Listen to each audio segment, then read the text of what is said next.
ba'zi payt muvaffaqiyatga erishsangiz, sizdan ko'ra atrofingizdagilar juda ko'p xursand bo'ladi desa ishonmagan edim.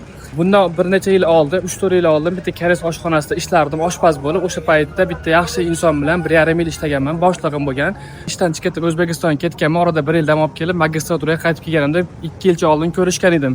Koreyaga qaytib kelibsan, agar ish kerak bo'lsa, birga ishlaymiz, kelaver bemalol degan edi. Oradan 1,5 yil o'tdi. Hozir bilasizlar, Koreyada o'zimizning kompaniyamiz bor. Xullas, kechagi kuni Seulga kelgan telefon qildi, "Qayerdasan?" dedi. Shu dongda bundaman, bolalar bilan ovqatlanyapman desam, "Men ham shu yaqin o'rtadaman, uylanayotgan qizim bor. Kel tanishtiraman" dedi. Xullas borib tanishdik. Keyin aytayapti, "Qalay, ishlaring yaxshimi?" dedi. "Ha, shunaqa, hozir biznes egasi bo'lib ketganman" deb vizit kartalarimni bersam, hazillashib, "U, unaqa, uyga seni boshliq deb chaqiraman.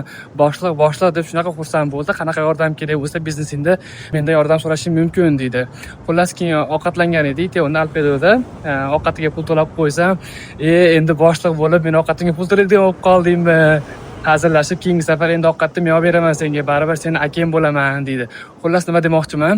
Qanaqa qiyinchiliklar o'tayotgan bo'lsalar ham, sizlarga ham bir necha yillardan keyin shunaqa o'zlari kompaniyalarda biznes boshliqlari bo'lib, eski boshlig'inglar bilan mana shu yoqqa ovqatlanib, ovqat olib berish nasib qilsin.